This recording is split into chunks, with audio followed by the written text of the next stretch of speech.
Yasem. Haja bebre atuagu.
Ghana this my mamunyina chiano pay Ebranson say did the Ubokrata no Ebremo any trending stories bibi fa Ghana hu bia no eye Ghana today ye from yakusia guabo jubeti me from yakusia APAM DADAA ADWOA manwa Adwoa Asare so ewo ha eti papers no aba ye bebubo ne tew ye wi onanyumaku a mo ebo ye chidom no ye de aba trending stories so na ye de aka ho abediafo memo makwa aba o ye joso mo na bibia boko de se mo weekend no so ko yie na SOMPA OB bus domi edition so money je kama bibia ko so kama yede nyame ase yeda God First Cold Store aka Igbe provision shop yeda wo mo ase se wo mo di wo mani mu ho ma ye ma ye di yedwuma eti domi market fue mate yenka community radio ni nyina na omo fa ye line o ma no mo odwom ho nyina na omo tie ye free aye ko kanashi ti kanashi fue ye ba kanashi fue ye ba ya de SOMPA OB bus na ba ye be san bala pass ye be ko Kantamanto ye be ko Madina ye be ko Rollins Park chese afie kosi next year ne de bosumi bia awie yene de ye gina mu den nti dwa wunni mu no ye de obekọ ho ye bi enso so a community nso ye bewura ho ti nye dwa nko a wadi no utwum tan obete utwum tan SOMPA na household name 106.5 FM no etiti ne duro na ye busa ye nso ye ba de ache de ba ye mfansa pan na eba na dan no kra de Leicester for no so mo be enema hom de tufo bo ne ba ye to bo tu niema ne betu yi eti biti se otisa SOMPA ba na che se wo benya wholesale prices akatiapa na wo benya de akatiapa nitinya wo fa niema odwomu a enya afa na ase me kofa tissue ana me kofa cowbell na se to school otisa SOMPA ba kofa wo niema ana me kofa bela kwa o mo de nyina ba na wo betu ho na de ko eti e ba nso ye ne edwadifo ni edi achi eti yeda wo nyina nso ase so mo tai achi mat SOMPA OB bus ekọ yi yeda domi dwom yeda wo ase wo mo je ye faso chese dwom ho de emfifi ne kwa ho nyina obi a eti SOMPA 106.5 FMD yeda wo ase Leicester Ghana Limited wo mo de ya toothpaste in the brush by yeda wo ase Promasido Twisco Energy Food Drink Onga Cowbell yeda wo ase Bell Beverages for yeda wo ase me so mo de 7-star ni bi be si yeda wo ase na belako anso yeda wo mo ase Time Herbal Mixture yeda wo mo nso ase wo mo nso boye chidom na ni titiru nso 21st Clinic sciatica expert sciatica originator sciatica commandant sciatica researcher sciatica pacesetters sciatica mu nitty-gritty eyi pie tutu ase eda no wo mo bo adwuma papa wo mo hwe nipa almost 200 nurses wo mo dwane because ebre no kra so ye no omanko nurses wo mo ko one ba nipa na negu ono no ma mo card dada 21st Clinic doctors Dr. Sestos Nenedom more Tantra Hill yada mo se ho edan wo mo typhoid wo mo cholera wo mo malaria wo mo hu wo mo blood sugar ni ade ni nyina no pressure ni ade omo ye ni free ye da 21st clinic ase enya nwanwa say eba clinic wo Ghana ha omo ye number 1 21st clinic sciatica expert sciatica coordinator sciatica researcher sciatica pace setter sciatica commandant sciatica expert ye damwase some partner with SOMPA 106.5 FM dia call domijum yenim se yakwa kanashi nso mubedi echi yenim se yakwa La Paz mubedi echi yakwa Rollins Park mubedi echi yakwa Kantamanto yakwa Madina nso mubedi echi evi se bebre no ano se wo mukra obi wo kra beye mfie numuni mfie du wonko hospital da it is a 21st ya madomia enka wosibayire no ho saa sibanche no ho esi body ne meko no ho saa da bia no bebia eso na ne pressure was runsu no odi wo mo hyenkrofo pressure ma wo mo hu say bebia wadru no wo mo esese ya refill wo batantra hill wo mo de wo mo ba nti Dr. Sesson nurse fo lab technician am ba ye chese mo gina mo nanso nipa do mo say na obi akora priso obewuram eso said wo si containing wo mo no na ayefe 21st clinic nti ye fa akonya nso de ato anim say wo per clinic papa omo ye sciatica command sciatica yare no every wo to ase efa wo siremu afa wanantu ebesi wanantintiri na wo ho no ho techema ne efre ne sciatica na wo mu omutimi ye ho masache 21st for betimi amono nerves no eni tissue na ma achiachia kora ebetimi agina na so wo mu a ena yare sabia ntinye se sciatica nko an ho sa wo ba ho a say hypertension say diabetes say malaria say typhoid ni nyina wo mu ye ho adwuma wo mu ye massage wo mu ye physiotherapy wo mu ye ni na bi wo 21st clinic o hwehwe wo mu a Tantra Hill runabout say wo free amasaman na eba wo wonsapo nkum so ena say wo free achimota mo na eba wo de wo fro animo achimota mo do me market no twam a wo de achimota ma asa wo fro Tantra Hill no wonsani fa so wo no a wo bo se na keje sikura no ne dan ba ko wo ho a wo ton adansie ho nema wo kɔ wanimo ho no a ena Tantra Hill obehu se omo signboard kese signpost kese billboard kese boho a 21st clinic still sciatica expert na wabo awura ho ko na ni wo mu enijuma abediafo de obokrata na aba na yemoboso na yenkoi yo abusianfo ye de obokrata hodo no na etwa so ede amamo na daily guide ena eda menimu anopai okokrata fa etoso miensa daily guide afabi ede abaya wo kyerese opposition amanyoko New Patriotic Party NPP4 and woma kan etimu biemu se amanyoko ne de internal elections abato se eda wo manimu se nyame ya adomu a wo mokwa koyi franka tudin ya wo betimi agina mu ede amomo afimpinu ene aduonu nwotwe 2028 abato no wo mo kyeremu se processes ni nyina no wo mbehye se emu beda honom esisie bia emmam na wo mo nkoye bibia ebia ebekọ ede ama nipa sronku bi anase ebekọ ede etia wo bentin bi na ne entia amanyokuo no ekasa asemi ene se bonomante mu dwamtirani ma NPP amanyokuo no kwa mebafo abronye DC aka ne ho biem ye kyeremu se wokotira fidie so keka nsem bi se wono ba mantem hodoma wono na wotumi se regional album a wo mo de hye no wo mo compile wo mo a wo beto aba ne nyina din ene wo mo ho nsem wo mu no ono abronye DC na yesa adwuma no wono nko a na eye ena wuyi ne de ne nso firi honom a asante mantemu dwamtirani ema NPP amanyokuo no Bernard Ntwibu esiako ya dodo no afre no chairman wuntumi yesi ono so akwakogina baabi aka ya wachire mu se amanyokuo no primaries ya wo mo ebekọ nyame ya doma January ni de toso aduasa ba ko afimpinu ani aduonu sia 2026 wo ma sheda hye sa date no because wo mo pese ekọ edema nipa soronku bi enti wo hye nsama hodo ya enipa mienu ya sabe wo munye wo bia kekene mom no wo mudi akotene wo MPP amanyoko no mkeka no a ekame akwa ese amanyoko na titafo bi nso adwene mu enhye dantene wo mo se aso primaries ya wo mo bekọ ekura no emu beda ho anasen na nioma besifa ko enunti ena amanyoko no wo mo de nkrata aba abonten ya Justin Kodua Frimpong wo trotro edema amanyoko no wono ne nsahye sa nkrata na se en wo se amanyoku NPP na ewo ho no obia ni monopoly bia wo album ne so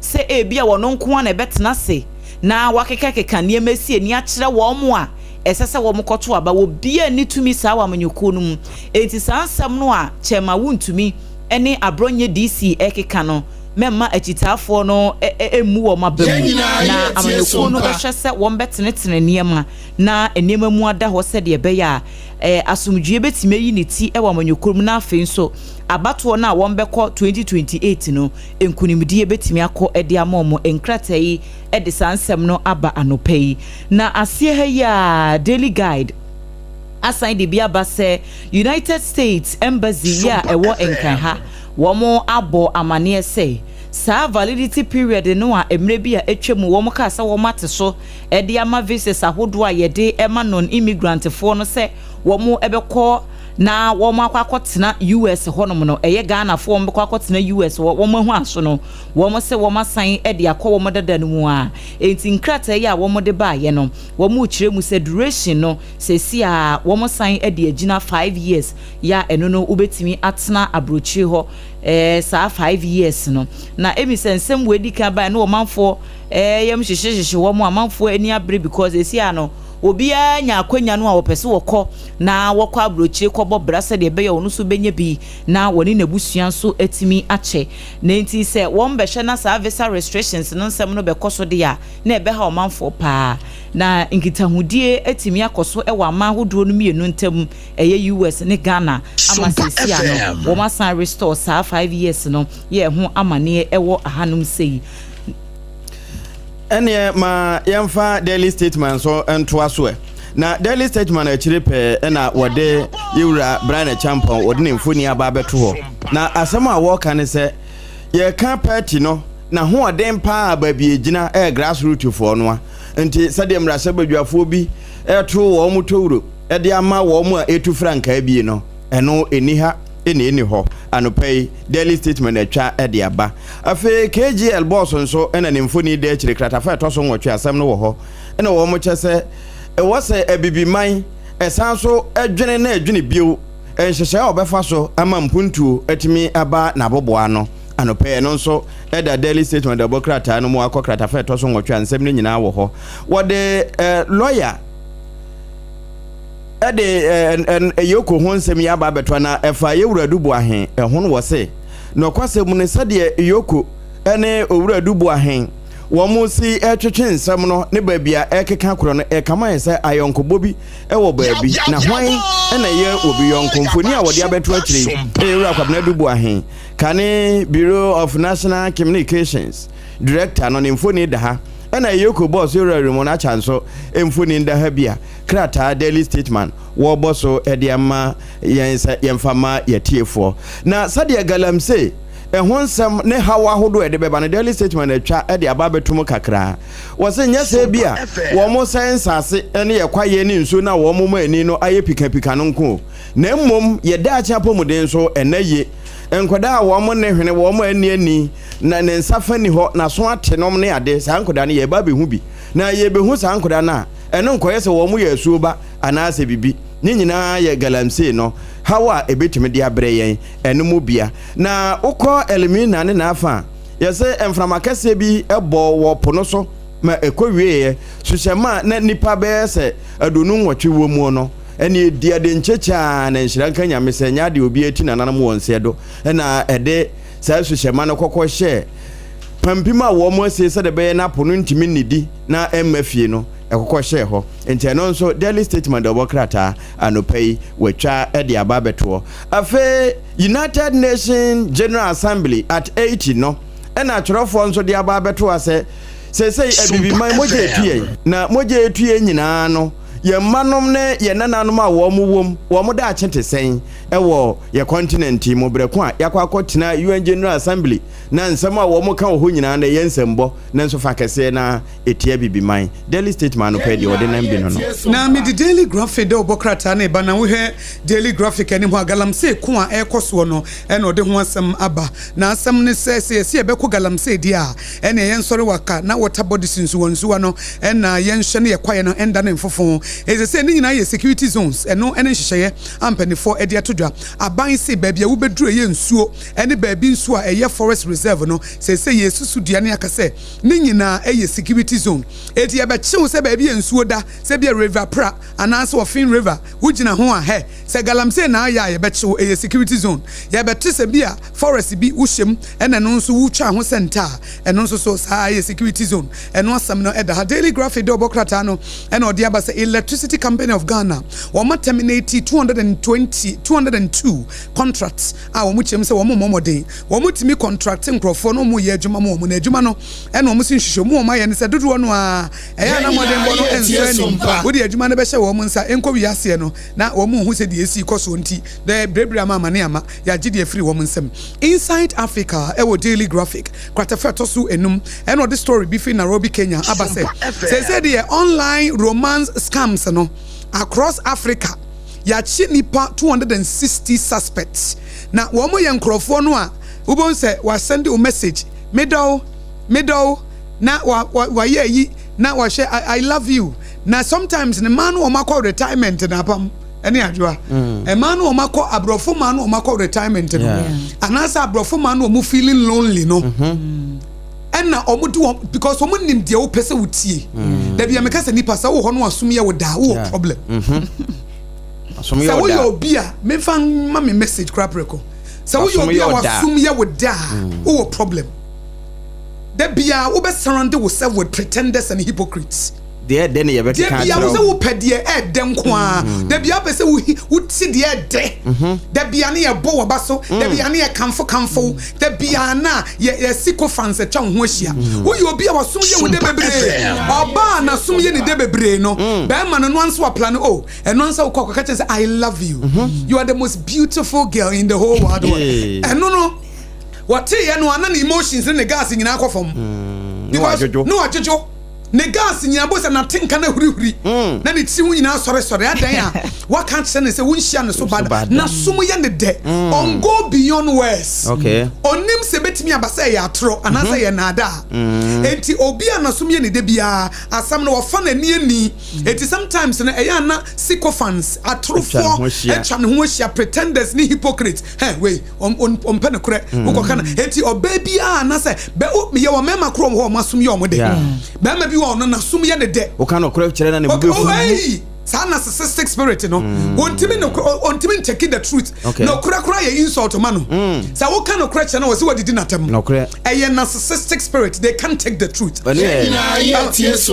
narcissistic spirit yes narcissistic spirit ontimi they can't take the truth about themselves narcissistic spirit to demo bi e wo mu a da bia no you can't take the truth and no shema da bia wo pe wo mu ya upe omo na ya wo de ene wo ya dio wo ye the best oba obi ka cho sese bi odi o ye ne ye chimi se ni pa no ayo tamfo okay wo se ni pa no kwa wo mpe ne nkomo narcissistic spirit wo mpe ni pa obi o ka no kwa wo mpe ne nkomo eti de bia hypocrites eti se ade bi kura wo ye na nya obi ntimi kan cho se bra de wo ye oba jimi o emoa da bi omunyina nka ho da bi ono ontimi no kro wo ko kana kro se sia kro beka se wadi dinatam eti no obi aka na no atum eti they know the truth on be sham akwa eti obi a wasum ye wode peno kro more than so be mo wasum ye wode okay me former boss no kan se me osekwa me despite me remfida wasi akosua se wo tue sika mpom obi no kan kro kyerewa tue sika ma na no kan kwa kyerewa e se nipa bebre omo ben ye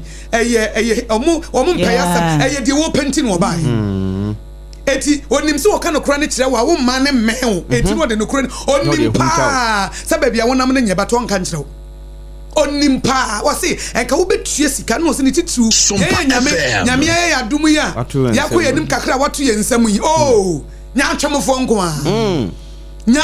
nko a oba wo ncha ye de wo pentia it will take few people and obey guno nonsense of your usika na wanya nonsense of fame ne kuta won nonsense of say waji din we influence na kuta wono obe fetch na sia kan cho say who jimi na de wo ye tai o kasa nye wo ye crossini o kasa ye crossesam o dress na nye e feel one beka dodo no a on be so ayo obi obekọ wachi no akoka wachi no odi bedi nkomo akasa hu se ne dress enye wachi no odi bedi nkomo hu se ne kasa ye nkura sesem wachi no beka ba owi a hu anu one wasere no one was adentia the ensuntia nyese bia nipa ne bia enka no kora nkonya nkonko but create the enabling environment for the person to tell you the truth obi wo ha woni no kora environment wo no ese wo make enable ya ka say enabling environment one man ho kwan se nkrofo enka no kora nchirawo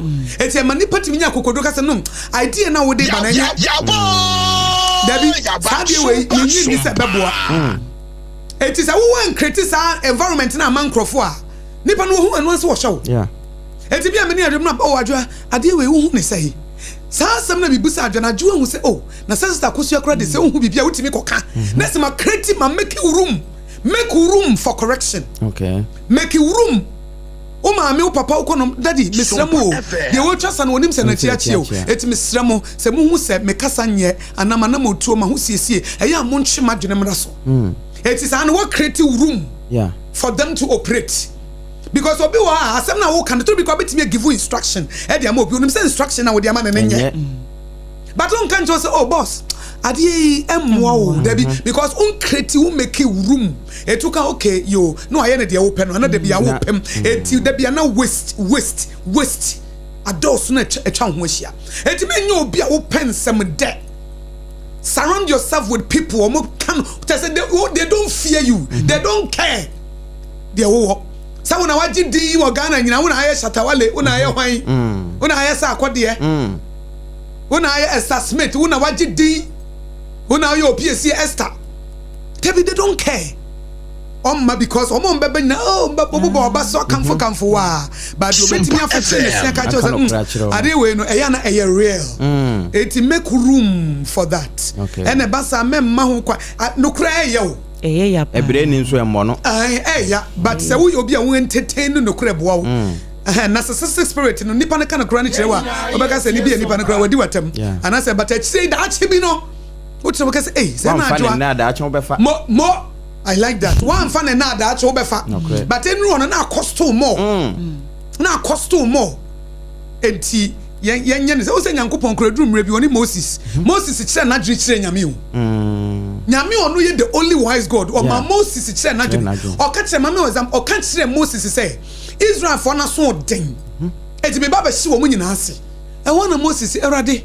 Na wonim say wo hye wo mase a ebe ma watamfu nyina kasa san krofo yi a wo be fa omu free Egypt say wantimi anye wo mu nyame se Moses waka no kremate meka de nti nyame kro waje adwenkyere na wo ye hwan nyame no the creator of the onukroje adwenkyere Moses too no Moses kasa ready hey wo mo ye stiff naked people wo be ko mu nyina na ko mu nyina ready wonim say watamfu Egypt for no kra be sere say Moses be fa omu so de wo mo kobɔ sha asase so wo man ko tie sompa wo man ko duru wo mo awu nyame se Moses is waka mate eti nyame kra no otie ni pa dwenkyere ebra Cain Genesis Cain na adena obu afuo yi na oni ni di nkomo woni ben wo puna no nti hweyie boni eben wo puna no obetu no fu nti hweyie eti nyame kra yebo eye nipa no oma ye wurum se yetimi ba nanim na etore bi kwa yenti bibia se yetimi bebusa no eti manyo obi ada bia wasum ye wode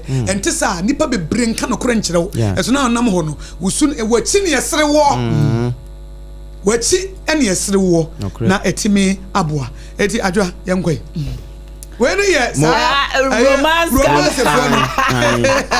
romance for no ya chechi wo mo omo send wo email no omo send wo DM ni ade hu ofel se nyina wo boa mo nyina scam we are abeka se wo maso online romance scams on no you the client ba wo so fa na world cup ba wo you the client e say ya chi nipa be 260 e be chi bi nso Ghana omo de enyo omo say be etiadwa twaso menko yamfa the chronicle de obokrata no entwaso na kratafa etoso mienu en wode abase enipa nan bedwakuo bi a eda judicial committee a War Greater Accra Regional House of Chiefs na no mo ehemfo bedwa e won kramantem ha wo mo kotena se ne nyina no efa manson sembia ada ho no mo ache ewa abusua mienu entem eye amanate abusua ene Sogbojo ebusua na ne nyina no efa ahemfosem de wo sefata se wobedi saa akonwa no na womo ekotena ase no womo echire mu se womo aruli se amanate kole family no womo ene the rightful owner edema akonwa no enti eho amane the chronicle afabi ede abaha no musei na ase ya en wode aba yese ababa wabi a wadi emfihia no aduonu no 25 years ya ye friend no Sharon Abayate na woye adwuma edema owura bi a wafa no adwuma na baba wey bo modern ewia ne boss sika ya na esum 220,000 Ghana cedis ababa wan wo mde ni kogina court na Cross Circuit Court no tena ase a opanyini he ana Basilia Ejei Tewia etena edwam no en wama ababa wan bill se wonko na womo nkɔhwɛ nsiesie niema hodo ntoto niema na echire womo nsan emfrɛ asɛm no biem na asɛm wedie ano ɔhyiye papa ɛho asɛm so anopei the chronicle the workrata no ediaba yefrɛ owura bi Alfred believe ahiachi womo echire mu a kane NPP aban no na saa brantie kwan bi so no wodi mu akotene ye pa na ne position a wo ne de nkrata yi amfa ama yechem se abrante de ne ho akofofore dwirimudie pro ene kankan bi a na esom 450,000 Ghana cedis ne owura no de ne ho akangura ya prosifo ehwehwe na kira kwan dendendi anopai the chronicle the bokrata no so afabi ediaba ewo kratafa etosu enum ukọ Nigeria man no emu nso a yekiremu ese owura bi a woye chorochrofo ma aban no ewo federation no emu George Akume ene wo kiremu se Nigeria for kasa amanfo tete se ekame akwese wo man no eniema enhye da nkoye adwuma ni ho sikasama ye de wo ho na wo mo se owura Tinubu President Bola Tinubu ono na sese oye mampani wo Nigeria wo mo kiremu se enye na penso nko na saade no ehase Nigeria for wo mo haw no wo ho dada ansa na owura Bola Tinubu eba etimu omo manfo entenetire wo mo nsa ewo ne so se wono nko na ba besa niema eho amane enso okrokata fa etoso ensia anopay the chronicle do bokrata no wodi bi aba ene ma memfa Daily Democrat nso nto aso wode yewura Haruna Adusu so afọ hwe ngomasua so mfoni aba beto achi no wo che se ba ngomasua mu a PTA ejina ne na so pa eno nso boa etime epepa ngomasua ho ma eya akono ye nika ne yenya emofra pa wombe mpenim pada ache anopay the Daily Democrat was nothing but the truth afa so afọ a wo hwe yensa ase agudi ahodo ewo mu nso na wo swaye se wo mu a etu agudie formal de a emfa mra kwan so no wo mu de won anopay krata no echa ediaba na wode yewura Richard Jakwa wode nemfoni aba beto akire na owura Godfred yebo adame nso ede eda ha na krata ne se yewura Jakwa ene Godfred dame ko ewo nokre ho nokre a oba pa kosu enhire de kan aboso se bi mpe unya aboso ana wo manim anyinya gise wodede wo mo ne ma wasom ye wo hene wo mpensam datie no anopay krata na atwa bi ede aba ya ye boso ede ama yetiefo eno achi KGL boso nso na ekase no kwasem ni sesei eba wo mo private public partnership na nyina enyini anopay eno nso eda ha the Universal Friendship Organization UFO wo nso na ekase womanse niema bi ikoso Ghana yema ye nina hopa menteme ho ase se ya manyosemu ebusua enka benkum ni nifa wo mu nyina anka ne no ebewie no de ebema yakurakura no emfa ade papa ma enti se yire firi ye ho a yenkai eno ena no pay Universal Friendship Organization so aboso a krata no atwa ede aba afe Ghana Standard Authority wo mu na ani abri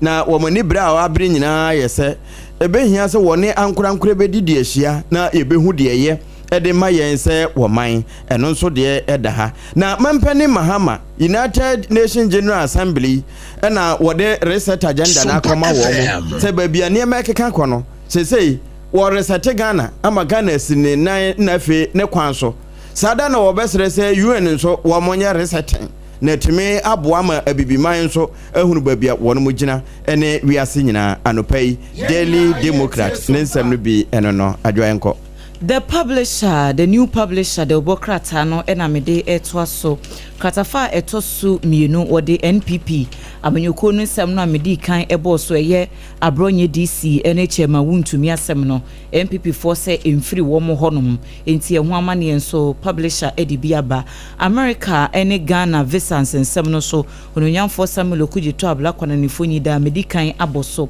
na asemba kwa the new publisher ediaba ene say copyright monitoring team ya ewo copyright office wo Ghana hanum say wo mo enehwe se obi ede sinibia ba ana obi etwanwom producer intellectual property obi biara ode nadwene aye bibi ya obi fade ono so de aye ne bibi no wo mo bo sankrofo ne ho ban ne yese na nsem TV stations dodo no a ewo Ghana ha na wo kofa amanfo movies bia obi production na waye ya wode akwakoto bia ne page so wo YouTube anasa wode akoto platform bia wode generate sika de man production no na TV station na kofa sini no one more producer na mane one koje permission bia no o makofa no o mabeyi no o mo so de pay views ni sika wo Ghana ha say wo mo se saade na koso wache na nsem Nigeria fo bi betena social media so be sun ye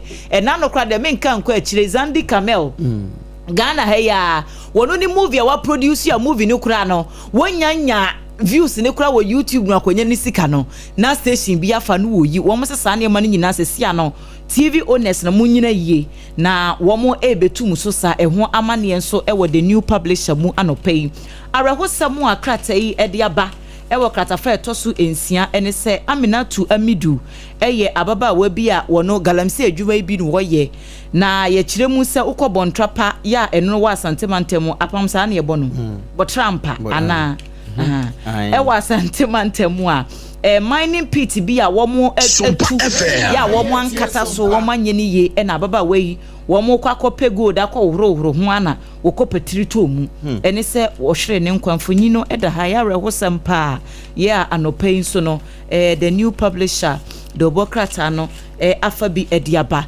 na wotwe awie ye na nya asem kuma ewokumase sanse Ghana rapper kesiye ba kopa obede pombede sa akode wode rapaholic no kopie mu ewokumase na ye kyemu sese de na ewie mu aye na nsuo no ekoso baba yara agoprama so no omanfo aso nsuo no be say program no obua Ghana for ne sa akode de as 5 and 6 enti dwumadie no timi konkan ma manfo ekọ dwumadie no ase no na nye asem kuma mu kyem se o sa akode waya de pa na when first time e de rapaholic akokumase enti said numbers no a epie baaye ene said ye nipa sifa koye no enti se sakode waye nadwuma yie ye ho nsem no so anopai the new publisher the Obokrata no edibi aba nti ayese akora aduana atere ne panyini katere maso no edanse bo beta freto nti ma yemfa Daily Post nso nto aso Daily Post ede mempani John Dramani Mahama Ghana mempani mfoni ato akire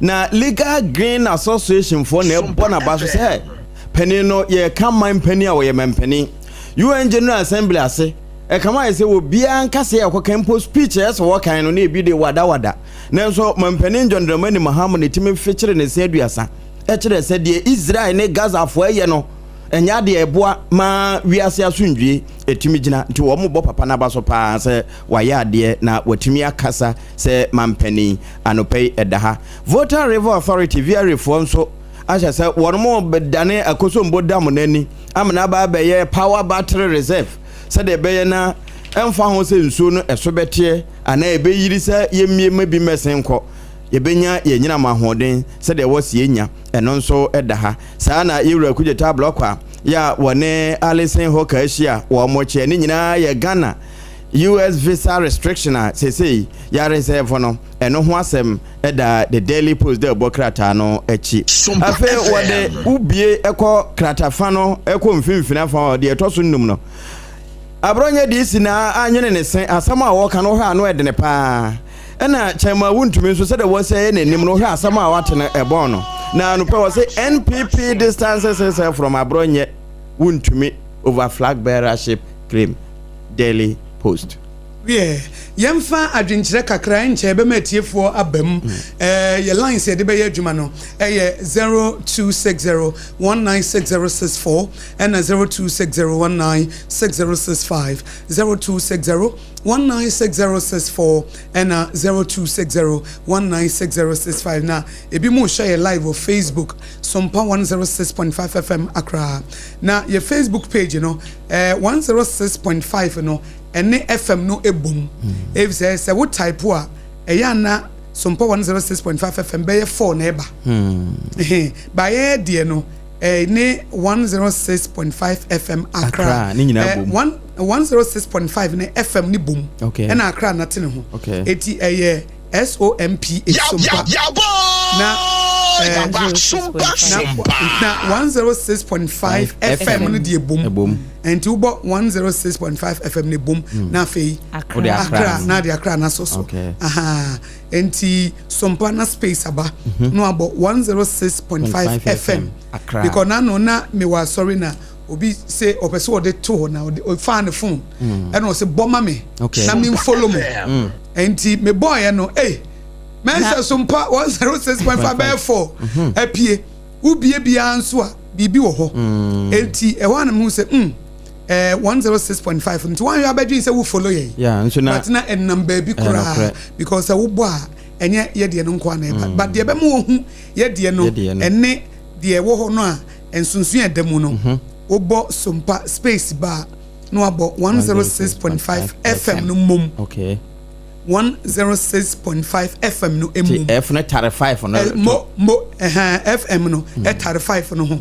na space kakraba na afi waba Accra wo de Accra no so na akoyi na adwenche kakra manfo de aba Facebook live ansana ya fa o manfo adwenche na akua mo aboten de a wo de aba akua mo aboten de wo se Dr. Bawumia will lead NPP into victory 2028 was bibia ye class aban galamse ko na nisu abim amfa as a galamse ko no NDC amfa now so the greetings Emma Commander Moses Abo or NPP National Organizer Hofo was one fantastic morning Godfrey Yim aka Nana Ahenkan was see we a golden boy inside Kede constituency Nana Kuyamo bought in Abilkuma Central and I would way about Kwame reaching so share live from Kumasi 21st clinic was say MPP penny and the one akawasem Nana Mensa cable buffer so dear about say good morning abusian for Erenyamiasio say wama de party na illegal mine in the corner there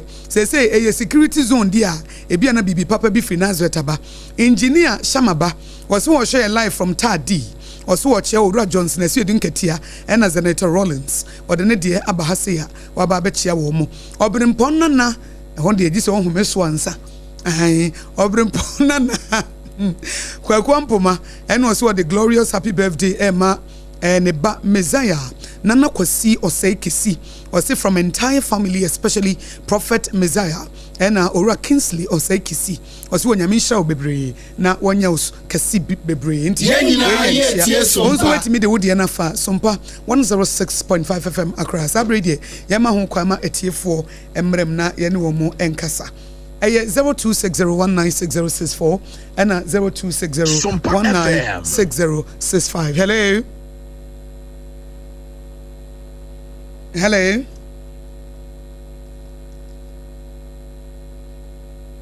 Good morning. Me patcho friend was saying na wo free here. Yo. Me patcho yeti o.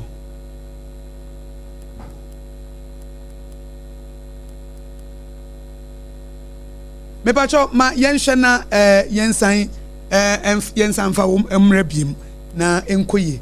Hello. Apam ba kus bisuma me bo paper ne ba ko esuma me na yento aso ene de me boss yi the new crusading guide na new crusading guide abo krata no na wode yewura Dubik Mahama kane managing director edema ECG adwumaku no wode ne mfoni aba beto akire ene wo che se we de ase yewura Dubik ensemo ana mamensa mfa no hello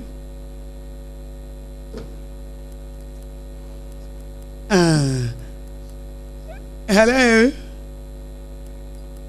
Apam wo de bosuma me na yewura Dubik Mahama mfoni na da hai ni nyina ye ECG missing containers na wonu makwa kohu 1000 no e wo porto anopei ene da hai na yewura Miracle aboaje nso mfoni e da akire na wo se galamsey kon no sade ene mesikika kone se Ganafo yira na ye yire ama yanom nsufin ni nyina ye se yensu a ye dada no enom no nyina galamsey ase no anopei Miracle aboaje asema waboso eno no afe enche bia na GPRTU afe adrafo bi ne adwadifo bi na wo moko ewo CMB ho eno ena anopei de New Crusading Guard se de so anya bi GPRTU na afe CMB adwadifo ewo ho no de krata ya ne de ankasa se de adadi anopei the New Crusading Guard ne dia wode nambi eno no sada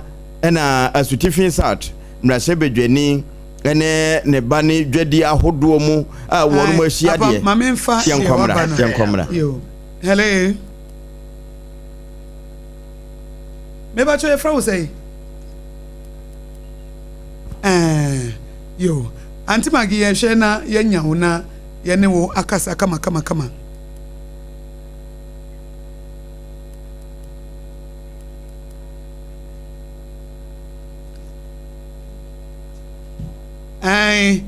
antima yebesan afa obiem kama yebesan afa obiem enti apam bobo soka kakrama ye na adwan so mfa kakrama enti megusu a mebobo so no elimina nso sade sushema no ekwochoko wo babia eho eye abowo mu na nipa duonu nwotwe obi aho anka no anopei krata no nso atwa de aba ya yedema yetiefo a wo mutie Osompa 106.5 FM Accra na ni nyina achi no wo se ICC opens war crime Odehyieba nkomra we hello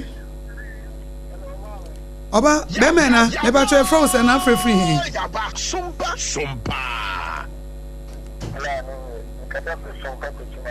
Sompa techima fache ba twa yenko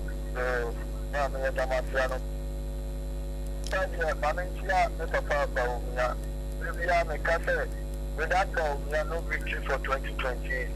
Okay, now we are now. Maybe a driver in my but we are not for the to me car no pa. Man who buy me a t-shirt for Kumbia Sukra and any bear Makuma Kumi and Sana time. Until I told her, dear my young son, Fanamara, said they bear 2 million Chiaba and P2 2020. Mamma no Kwame and Kana, I want you know my move. I want you know one papa. I will say a papa, mamma, you know, this is what Kwame Ghana for a bread. Ghana for a clear. Uto and top, Utuka and Fo, the sea, I mean, I'm going to go and you. The bunny and brother to become. Ya boy! Ya back Sompa. And you should move on your own work. Catrabana would have been Yakunano, Ghana for a bread. Nana would have been 24-hour economy. The work is in Katia, our home implementation, our policy, your working. The school placement here to say, Abbas. Only to take you out. Not enough to so good day school. Only to take you out. What did I say? So good day school. I will find a baby out of Kurano. Oh, that is how we got to Ghana for a month here. Tell me about that. Every performing about Yamara, 2028. About the Ghana man, Mate ma obimran swampa yeda sipi. Hello. Me ba cho ye froze and free.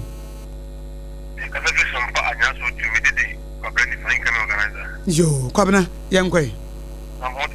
Nyame adom ye ho ye o. Yes.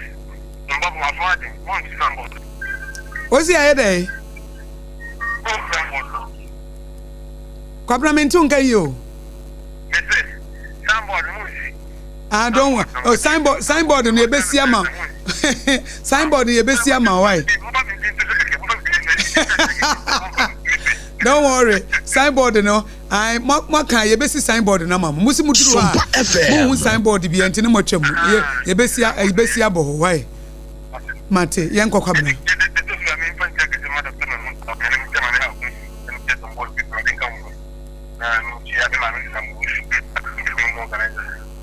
Yenina yet yes sompa. Number. Yes, we could die on it. Ghana, I know I make a 4 year from the you put the top block where we minister Ghana and not telling us anybody. Or not the control, I did have control. I was in Washington. And I make a focus for you. What I say? I don't put this out with if you want to say, what did you never did for a memoir? Young Yamama, you ever say, I'm going to my just and you did one of me. What's my baby? I make a work for it. I'm going to find it back home. No one to do. Because when you call me, you feel on almost a bunch of things. And then I'm here for Mamma, and then and Mamma. And I'm living with this. I'm a kind of what I just got. I can't. And in the afternoon, which is a high school. And then I'm going to go down with a bed. Yenina yet yes sompa. Ghana for the figure. I was able to do this or two with it. For Ghana. And the end is for the way to down. And if you go ahead, and this is the Labapo, and zero in Breda. This is the Labapo, and part of Breda. Sompa FM. Because I met it by the Dana for Eddie Edima. And the guy now for anything but the still doing it. What but the one person? The Samu Robo Garbage. The second of what I say. Mate. Yo. Mate Beme na yensu yadas obi foforo nso emra ne ne nkasa. Hello. Good morning. Good morning, mama. Me patro froze na free here. Akwata patro na me dansuman. Yo dansuman sompa oba pa yenkwe. Yo. Akwata. Sompa for the bomba baso wate. Yadase. Yadase. Ya you go ko di wo do me. Teacher mama. Yadase. Amen. Amen.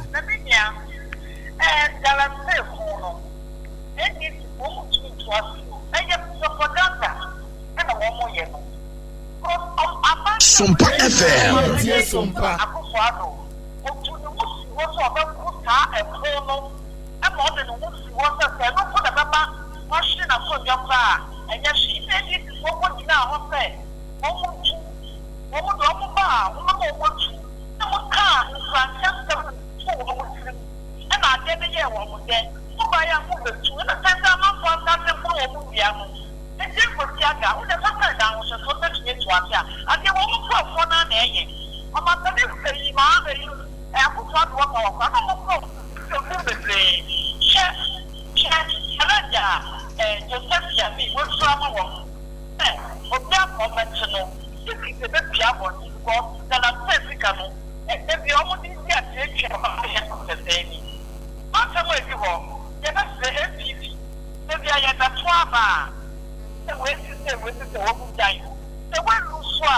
Yenina yet yes sompa.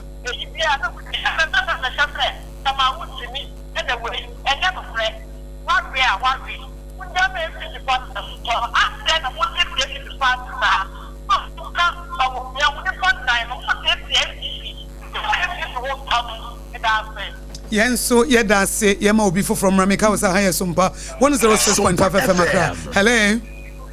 Hello. Me patro Bemena. Kwabenya Sompa yankwe. Yeah, Kwabenya Sompa ka. Meda President Amanda Sipa. Honorable Adam Ase. They can say speaking to no matter good. But young chick I am for now. They be to them say I need to China to the job. Imagine you. Only be anyone wouldn't see to them so na say so. Only be na that's only him power. Young child for now. Omo kura ye to them so ye choma. You say to the job. Mate enti ahemfo no ye chichi wo mo a etuo betwa amenya ai en ono na dwenkyere a wode ebaye no ye da CP. Hello. Mami. Mami yankwe. Sompa FM. The American say, I got say no. I was happening or by no corner at the arm. Or what did I bang national? No cancer, maybe I may back. I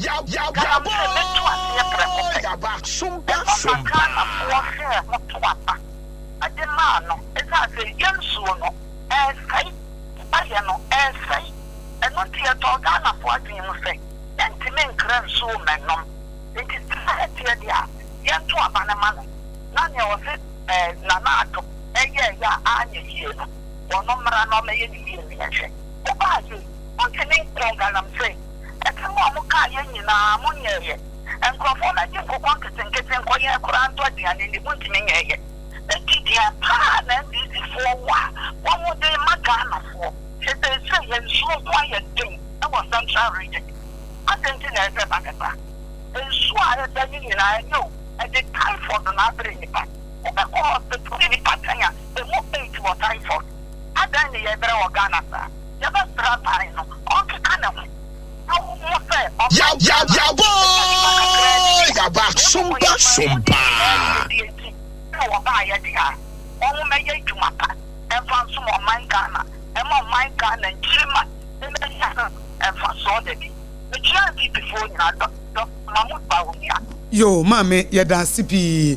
0260196064 and 0260196065. Hello. FM. Good morning, me pacho. Wada uroma ahobrasimu. Muano so kakrama me why?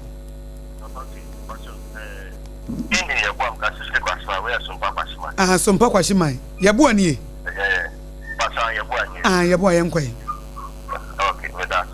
Lepo mabaso Friday jumadi amuko kiwo lepo mabaso pa because you always from pan say aji baby Africa baby sani. Yeah, that's okay. Ma me ko ma se so. Galam say no. En kam so me so ye ni say. En ka tax mine no ko mutumi brass adina. Because first ni so ya ni wo kwase no. Then galam say ni be for na angu for you ejuma no omu asie no ni esu akwa apotisa an papa no ma apotisa no ma amapo akwo omu gulu fembu so but eni no em say Sompa FM something excavator editing so gabe ya ka surface mine no aban betime de akodi ni akona kwa bra ntumi enkwa asase na so kutu gold ni dia eni asase ni no mutu gold no komo bra no kwa because you want me so that surface mining no me surface mining na any excavator no me to adina but first any excavator na dey the last yeah so ni ade na ni excavator ni to mining wo so bia omutumi o hwe na insurance no bra surface mining no na nka me so that ram is mekan no mate yenso yeda se woni ya be kasa from kwashiman. Hello. Would them clear?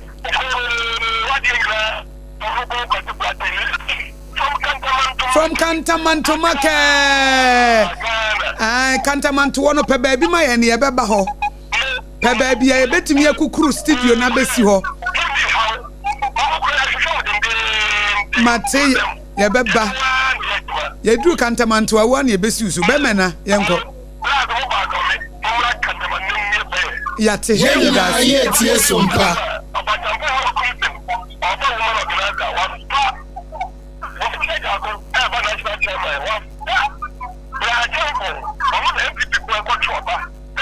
Sompa FM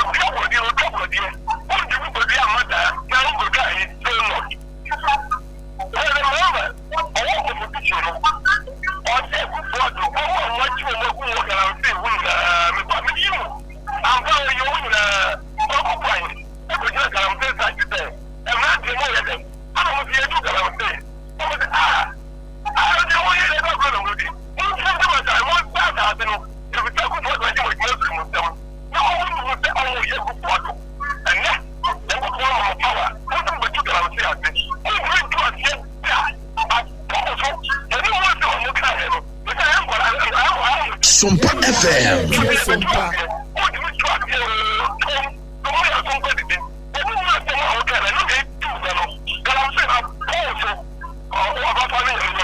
Yenso yeda se pa yemfa de waba ne no enkasa. Hello. Hello. Bemena na ye fra we say you na free here. Wa wo disi kono akapia phobia sompa kantamanto de emse na esese nka me ba ho ansa na makoka na shi bato de enye hwe mi frika na shi ameba kantamanto because mate ye beba mate bacha yenko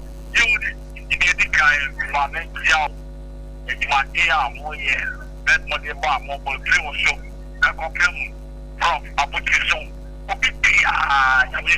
papa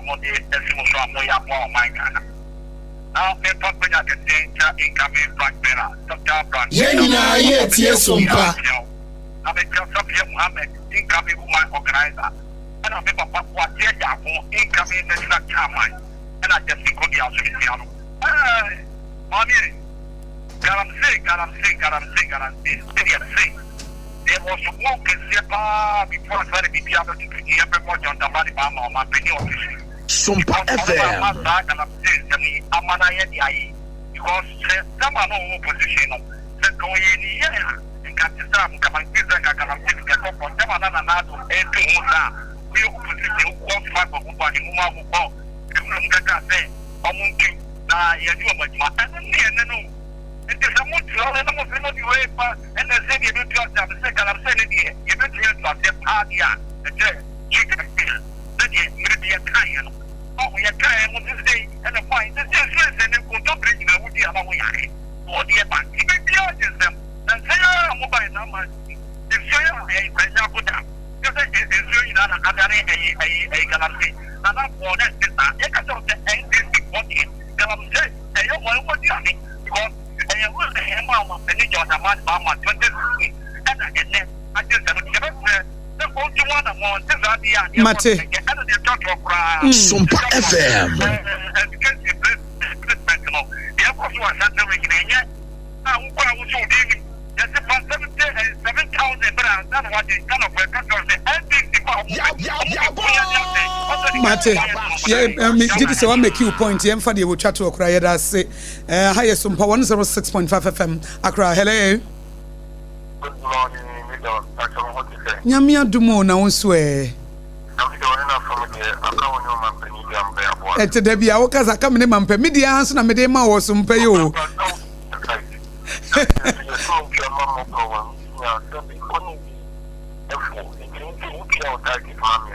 Me tia me tight ma me ba cho yenko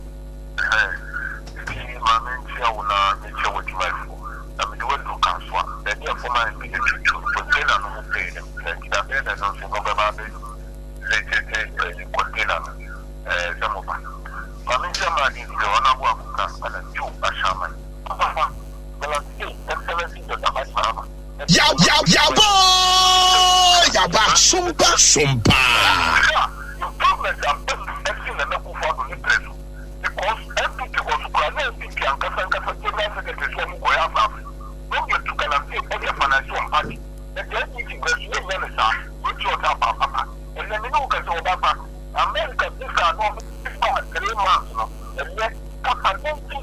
SOMPA FM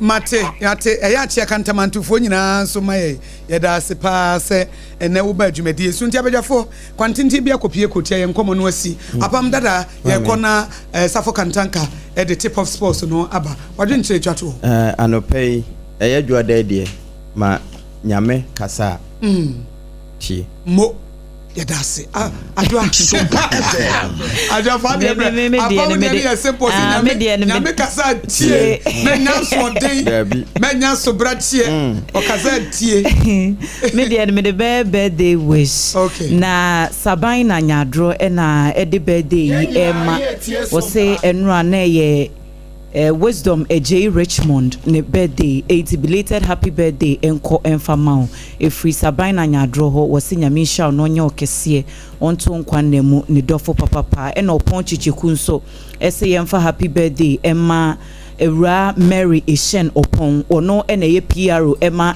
ECG adwumako no ewo Greater Accra East enti nyami ensha no se ne mpaebo Emma no eye Hosea 12 verse 13 enti de wo ho eno no mate medase enti ha eye SOMPA 106.5 FM Accra mi sorry si safo kantanka de agudie hu nsem ba wiye ya na first service Prophet Dr. Kofi Oduro eni sia one ne dom no ma baba beto so wa mu wiye ye no a na afa ya bomo dwum kakra safo wa ha na ye wiye ya premto pepepe premotu ya ne de premto brekase bo no aba ye wiye amaborsam ye obi ansam beba na for God encounter to so hot bite news nso no ma pa mu na first service no ye de third service Prophet Dr.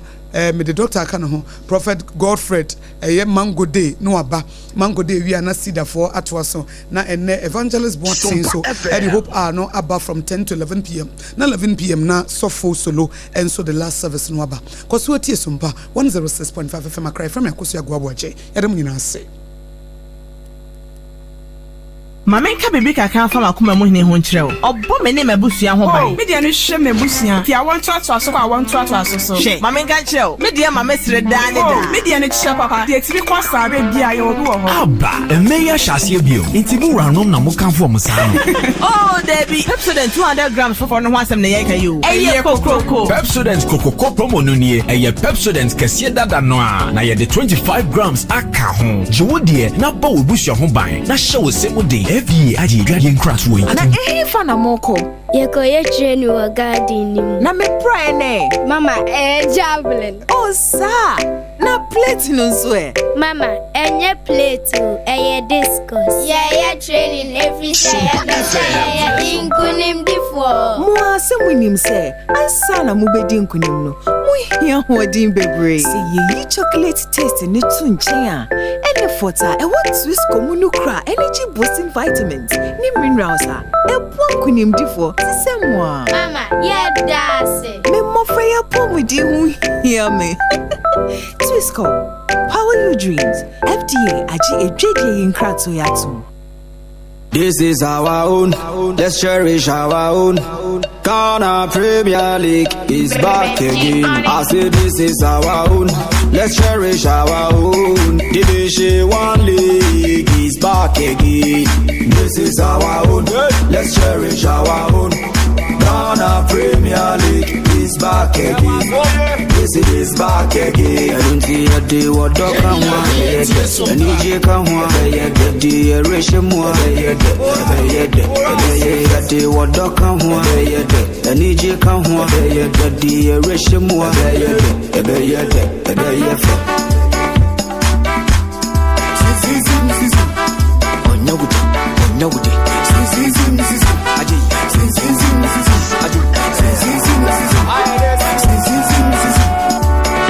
Since the days of Baba Yara, we've been there.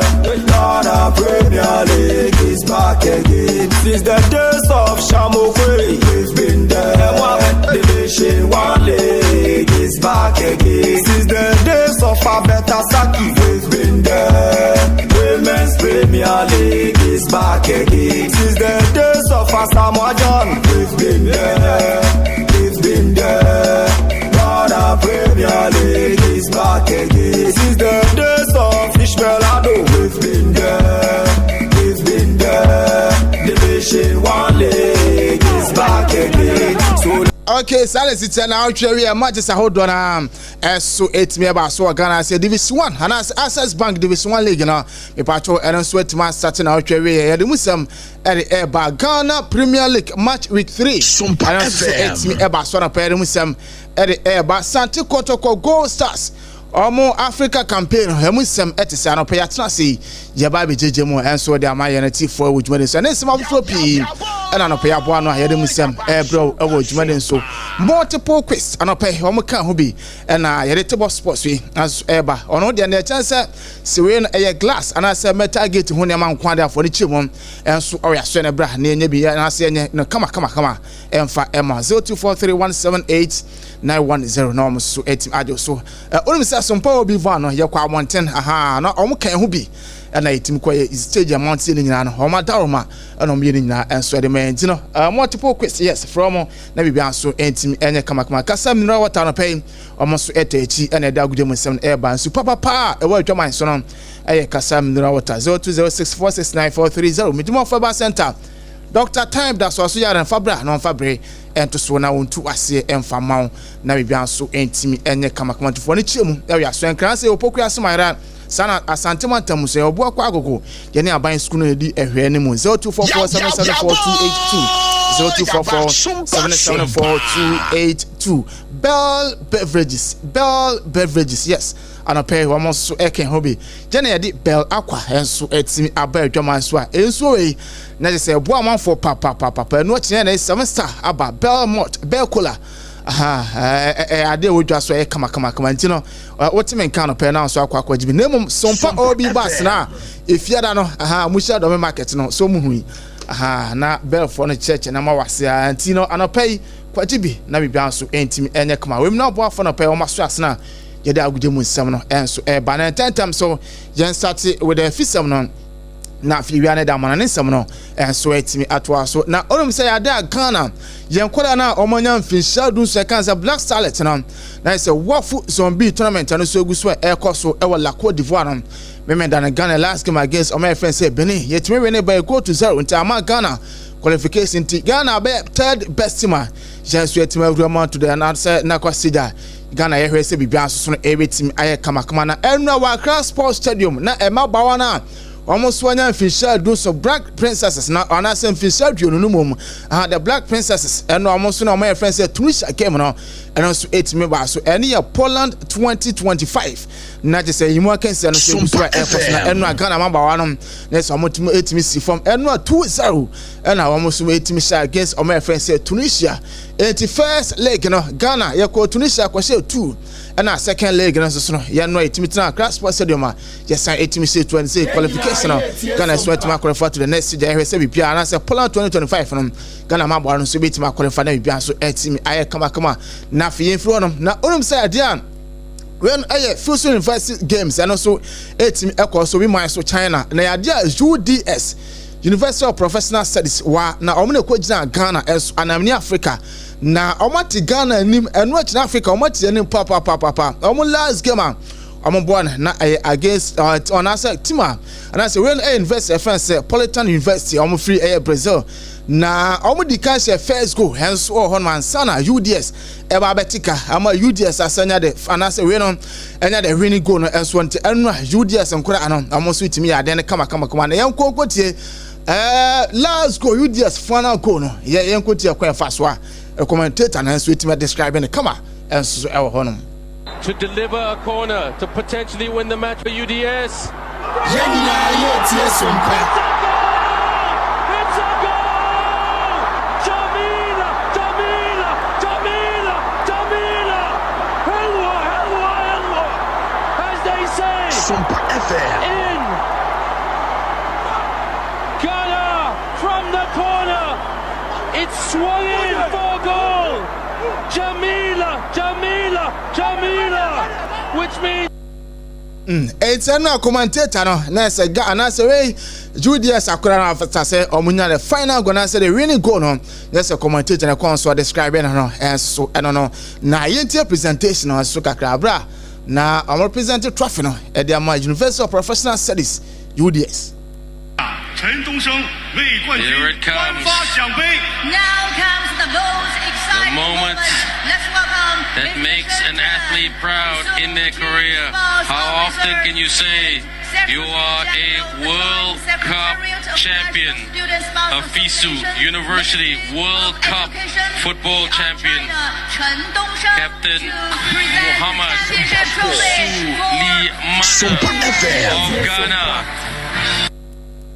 eti anu ana say UDS na say nkra no almost wet ma akwa adwuma ne kama na say Ronald Frimpong hane boys nyina enso wet ma akwa adwuma no West Africa no ati Ghana enso ne wana pele mu sem e ma generative for o adwuma ne so na afi yenko kotoko ene bibele go stars enso aso ne nkodi nkomo kakra na eyade akomase asante kotoko na otwewe omonso ne Kwara United CAF Confederations Cup and also 8 bar so and watch me bian go stars and so start no na say enra almost anwumre no so pepe omni JS Kabir from Algeria na te say nyasa ngotwa kra na JS Kabir team friends say bian go stars kan makoma ko enuma go stars so no enti first and second leg ni nya no we come one say akwa 7-0 on aggregate in favor of JS Kabir and pay them some ama generative for Ojumade so and watch Kumasi Asante Kotoko CAF Confederations Cup enra almost Kwara United na enya semkra ko obi ma so Nigeria na Hubert Jaw 54 minutes na Hubert Jaw enya ko ba ko dem Kumasi Asante Kotoko am su kura ma jwane ba na we ne Kwara entmati se Kumasi Asante Kotoko CAF Confederations Cup no almost wetman advance a am ko the next stage etima honom na after the game coach Isani anasa we no aye oru friends Tunde Sani na ochema na say oye disappointed papa enra defeat na munya against Asante Kotoko no na very painful Tunde Sani. Yes, I was highly disappointed in my players. Can you see the number of chances we created and the missed chances? Can you see it? I'm highly disappointed because how can we that we scored 3 goals over there, how can we be seeing chances here? We couldn't even convert one. It was a sorry situation. Coach, what will have gone wrong? You have as the head of the technical crew. What will have gone wrong? Yes, you see, at times it is like this. But today, at least, I don't know whether they have been carried away or a detention in them that they want to win at all costs. They were looking for that first goal at all costs. But look at the goal we considered. It was so painful. Anyway, some of our friends Tunde Sani head coach at the Kwara United. Sorry to Dana Pedum Sam Emma for now. And what you know was such a man the players now only no drop up and the players no tema tactics or the town no and I'm cooking now only the players no na ham na no say we say na say we defeat one yan so Kwara 4 pam one so we did say I had Kwara 4 memo atena wa bro am pam and no coach anu yeni. Coach, it is normal. It's normal thing. Even in abroad, they can sack anybody at any time. So that is not a story. Yeah, because that question I don't know how to address it. But that type of, if I say that question is stupid, we think that I'm abusing you. So you understand? Because there's tension in everybody. Now, how can you say something okay, like coach? Coach our friend said Tunde Sani na last part in the master I know she papa na just say 20 question we say no na drop papa na so nyame Kumasi Asante Kotoko so etima advance a omko the next Asante Kotoko no omoso ebetima sha with that Casablanca of Morocco omna Kumasi Asante Kotoko enso betima sha man pay jejemu enso da man coach Karim Zito Sariki head coach the Kumasi Asante Kotoko na after the game no also you say coach say now here say first leg no you say Kwara be say 3 goals over Ghana na second leg then now here enura ukwa we Kwara even a goal kra no omo entim enya a lot change because in our football industry we get something called occupational hazard that happened to us in Ghana. So definitely we didn't repeat it here. We visit the video between Kwara United and we saw the space and time we gave to them. So we work on that. We know they are majority of them are senior players. They are not young like my players. So when we close the space and then we deny them the space, we deny them the time, they can't play us. So we only have to do that. Anyway, some coach Abdul Karim Zito and sorry to da. Na no yesa busa coach Karim Zito say na edu ba be we say Kwara for na afa mu more spaces bio. Na Kwara team kwa ze come for some park na mo ball no. Eno Nigeria no. Enye sa na ehu no na coach ano so na jai na we ya den sachae e bai. Right. I'm not surprised at all. We gave them the space and time and they were able to play there. So when you go back to the video, you see that in defensive, we were thinking about scorers. We said we are going to beat them 3-0. Here's what we said. This is the target we set for ourselves because we know we are coming to Nigeria. You understand me? And we have to respect that. So after getting it, we recalled back and they came back again. So in a nutshell, that is why I started by saying it was an occupational hazard that before us. So now we sat back, looked through and we saw that if we deny them space here, they can't play us. Enti Karim Sito Abdo ono so ne nkomo eno no na oni awie kura no na ye busa coach say akwada na friend say John Mark no eno a ye hu say spaces na mo akwada na be du ba man coach eyi ni film no ono so na Jane na o kan che boys no e fa akwada na friend say John Mark enso ho. The plan was to stop him from playing, and exactly we were able to do that because he's a good player. Even if he's in Ghana, I will not be surprised if the national team will call him. I'm telling you the truth. I don't lie. So it's an answer, Coach Abdul Karim Sito, a kind of Quadana friends John Mark Rosina Kain, and Sudama Quadras United and so on. For old dwellers away from one young court. Yes, a Ghana Premier League, no coded in Comacra, and so Honor Biansu 18 and Kama. Now, all of a sudden, our carry a mark with 3 on and also 18 epa. So now the attention Satifia and House of Folk at the fear at the team of friends Legon Live Wonders. It was Kabakwa almost anti-Matty and Nasa Memendano. Match second and also 18 at once. So now the attention Saturday night Jonah Stars and then Swadro All Blacks and so now boy do the corner we necessary Jonah Stars as academy on man Swadro All Blacks and so to match can back now the attention Swadro All Blacks and then first go and now say team friends Jonah Stars ebetia almost say win go no and on tell no na say me dan Jonah Stars say shame no ma Swadro All Blacks and so no 18 at can back na pedum sam e ma generative form e wo dwuma so e no match say back so no hwe na say nyi nya so en fan come on for man form SOMPA 106.5 FM so e no match se baso part was saying is equal Nations FC Heta Blankesi one Sebi and watching FC Samatas 1996 almost end match what of France Seba ko Betel United end match Vision FC SM you know and watching what United and so end team art Jean Apostle say Kanabako Dreams FC end match and watching Kaula Football Club at Fiem as Kanabako my Midema Sporting Club so no end match and after week 3 the same and a table no and so Sakwa Heart of Lions already kind 9 points plus 5. Kawala Football Club toss me 7 plus 2. House of Folk toss me 7 plus 2 and so on. Mijama toss me 6 plus 5. Edona Sababa toss Makuma enum nice so 6 plus 1 and so on. Na House of Folk toss me ha. Na Sanu Kotoko toss Makuma eduba kon go stars and so on toss edu so million do biabo 1 game so on na pedum sem e match na tie for na elna Waliu Mama Sports Stadium. It's a Kaula Football Club. City my friends and Mediama Echoma Kabakwa almost anti-match after the game. Coach Ibrahim Tanko and sweet me didn't come back and we coach say Jay and a Tochima Henry Mosumukonya defeat and so Mama Sports Stadium. No, I think it's a painful defeat looking at how the game. Both teams have chances, but I think we give them the chance to score. That's very painful. But I think in terms of performance, I think it's not bad from us. Impression about it.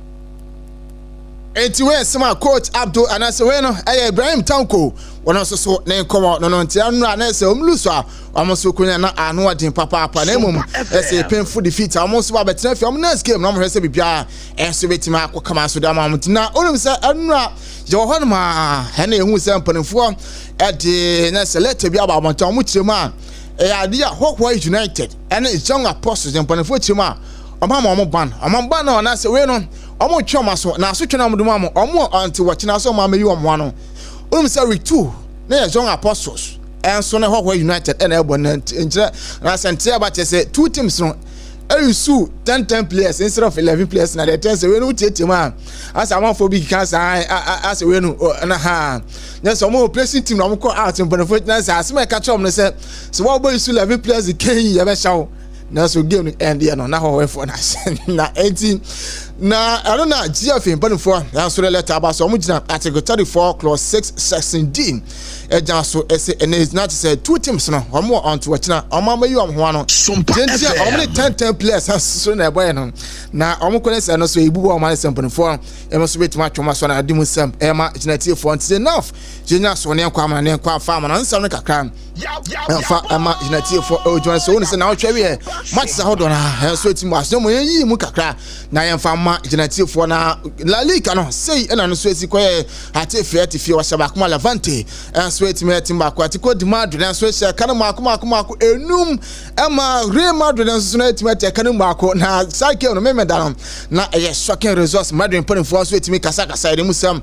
ba Real Madrid ka head shaba ko ama Deportivo Alaves so na team ate pia ora shaba ko ama take be power so team ate annual games ba so no say na so eti ekokoye River Kano so etifie wa sebi ama Safia ekohye ka ba ko echehye me ama Celta Vigo so etimete kan ba ko na se Barcelona henua after say Real Sociedad taking lead in a Barca so it me coming back about can so nya really go no so it no Barca so to ma Real and as Real Sociedad so no etimete kan ba ko Robert ze me no ama Osasuna so etimate after week 6 and as 7 Barca already can 19 points plus 16 Real Madrid toss me no 18 plus 18 so on and that player toss me and no so one at 16 plus 8 and a pair him say match for EPL now carry a match about so Chelsea at fie na Chelsea at fie ma Brighton as ebe so ma kan ba ko me sama Chelsea so no etimati kan ba ko na say Trevor Chadova no was wetimi konya red card so no ni nyam no ama Chelsea so tifie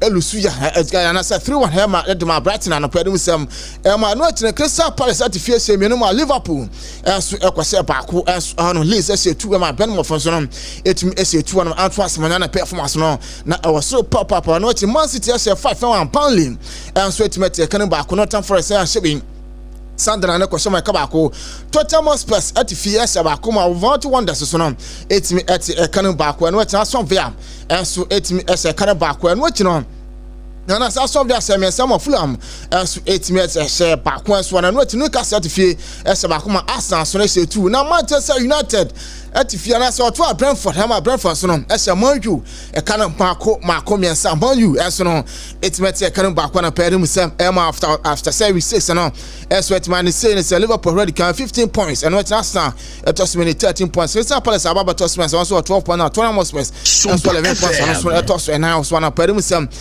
United for na only say games na so timba so Spain no now after the game Timatem for Atletico de Madrid and Madrid kan ma enum hema Madrid so no etimete kan ba ko no reference Safi Alonso yes so etimi kasa didin ko ga no tema ayata omunya bad day yes ohonum tini nyina mo no yes ne ma has one tima fa anfa ma tima fa se Madrid so no na we no was ne ma pi enso e dey from game almost etim body tima fa se Atletico de Madrid no was so etimans ne ma pi na se ne ma pi no so no etimi eso e dey from na place na do to na enso etimi kasa no opportunity ma we lesson almost you na say lose you know almost 8 minutes advance one terrain no say we reference Safi Alonso head coach and my team first Madrid come on that's no na say West Ham United that's no enya bo reference na say Graham Potter Chelsea mo former coach no next West Ham for team abon na say ovra no omre ntonkwata o mapa ni no Espirito Santo no and I be next manager and so my team first na say West Ham United so one na pay them some ama generative for na after the game no yes the coach Saudi na else etimi kasa ne fa we entwa to na sorry na o reference yenina sompa hotrema aya no waye ne ma bia o ye na fon bia se manju esa so mko training grounds boys ne bono na sa mka boys no so eye training grounds no aya na so do match game and that's a match proper